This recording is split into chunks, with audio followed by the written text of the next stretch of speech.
Hola, mi nombre es Paula Yoselin Lara Carmona y voy a estar presentando la evidencia 1 de los estudios regionales de América. En esta evidencia vamos a hablar sobre 4 lecturas ya realizadas, las cuales van a ser la nueva historia descolonizada de América, que esta nos habla sobre los recientes descubrimientos arqueológicos, antropológicos, lingüísticos, genéticos y paleoclimáticos referidos al pasado del continente americano.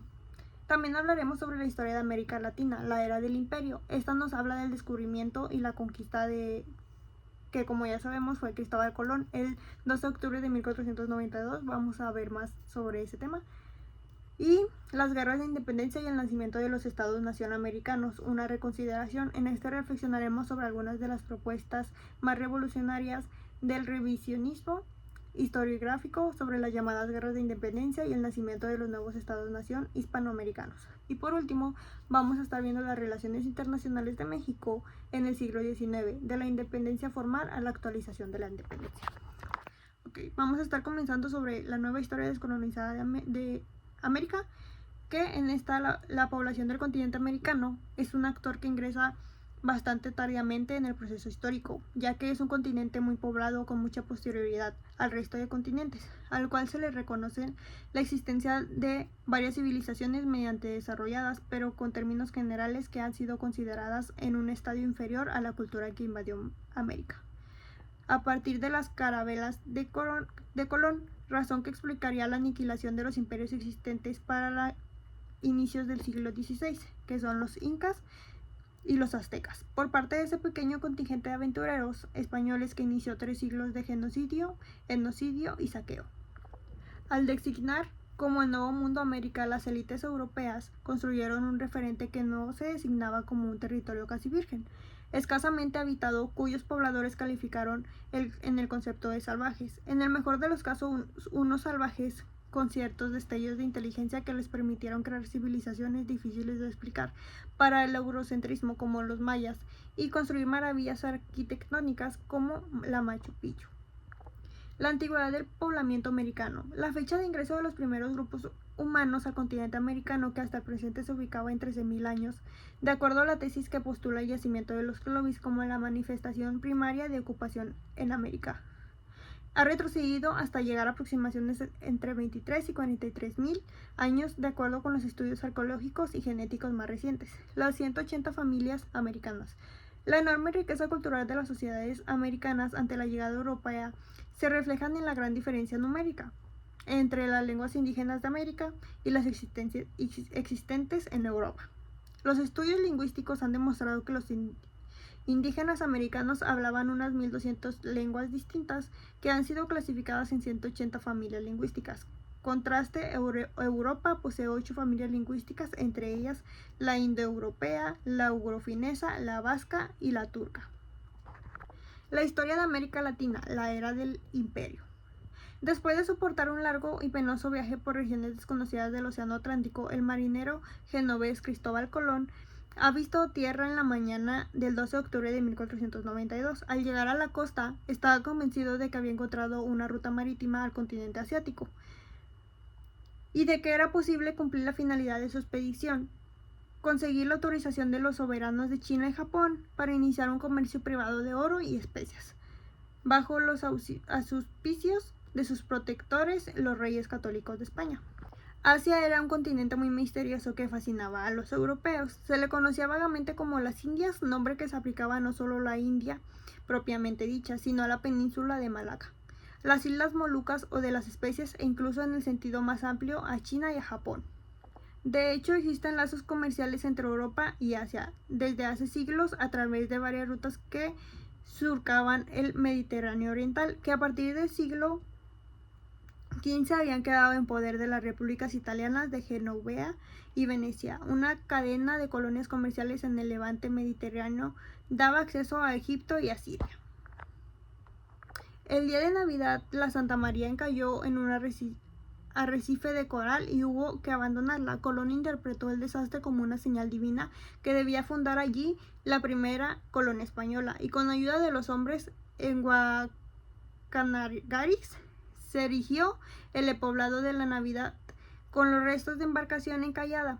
Colón dejó ahí un grupo de 21 voluntarios y el 4 de enero, seguro que ya había llegado de las Indias, partió de vuelta a España a bordo de la Niña. Un temporal feroz obligó a la carabela a detenerse primero de los Azores y luego en Lisboa.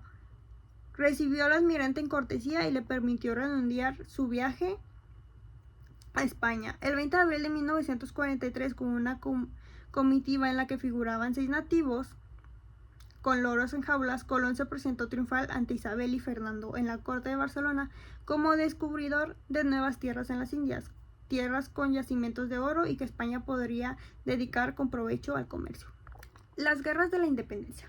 El que las naciones no fueran la causa de la guerra de la independencia, sino su consecuencia, es, a pesar de lo provocativo que puede resultar para el gran público, una obviedad sobre que los historiadores hace tiempo que hemos dejado de discutir, y me refiero obviamente a los historiadores que entendemos la historia como una forma de conocimiento y no como el sacerdocio al servicio del poder político, que en los últimos 2 siglos ha significado básicamente el servicio de la nación, convertida en el sujeto histórico que durante la mayor parte de la historia de la humanidad no ha sido. Guerras de independencia, revoluciones o guerras civiles. El revisionismo historiográfico sobre las guerras de independencia encontró y sigue encontrando uno de sus mayores escollos en la conceptualización de lo ocurrido como guerras civiles, un problema, el de su denominación, que con la entrada en disputa del término revolución se convierte en una triple disyuntiva: guerra civil, revolución o guerra de independencia. El dilema no es obviamente solo nominal. Nombrar es una forma de comprender y calificar lo ocurrido en los territorios americanos de la monarquía entre la segunda y la tercera década del siglo XIII, como una parte de independencia, una guerra civil o una revolución. Cambia por completo la forma de entender del hecho histórico. Las relaciones internacionales de México en el siglo XIX de la independencia formará la actualización de la dependencia. Coincidimos en que podemos conceptualizar a la política exterior de un país como el conjunto de acciones que se manifiestan en algún plano externo y tienen su origen en el plano interno. Casi siempre estas acciones están dirigidas o enmarcadas en un conjunto de líneas de acción que han sido adoptadas históricamente y al que se recurre cuando es necesario para justificar o explicar determinadas acciones. El estudio de la política exterior, así entendida, forma parte del objetivo de análisis de las relaciones internacionales, que como disciplina, como cuerpo teórico, pretende ofrecer una explicación objetiva y científica de la sociedad internacional, expresada esta en sin número de hechos, fenómenos y procesos. Durante el siglo XIX, México dejó de ser la Nueva España para convertirse en Estados Unidos mexicanos. Ello implicó un proceso de modificación estructural de su organización económica, política y social. La Declaración de la Independencia intentó una ruptura con el pasado colonial. Si bien declarativa, en un principio pretendió convertirse en una realidad práctica al paso de los años. Hacer realidad dicha propuesta ocupó prácticamente los primeros 3/4 de dicho siglo. En ese proceso de transformar a la Nueva España en la nueva nación y ya independiente y soberana, a contrapropuesta de su anterior condición colonial, puede apreciarse la confluencia de los niveles interno e internacional. En la construcción del Estado mexicano durante el siglo XIX, ambos planes coincidieron y se entrecruzaron, dejando en ocasiones de ser fácilmente visibles y diferenciados. Si bien se puede considerar el año 1821 como el año de nacimiento de México como sujeto de derecho internacional, por ser el año en que consumó su independencia en Estados Unidos mexicanos, ello implicó un proceso de modificación estructural de su organización económica, política y social.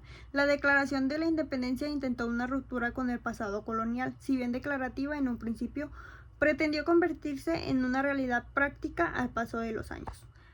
Hacer realidad dicha propuesta ocupó prácticamente sus primeros 3/4 de dicho siglo.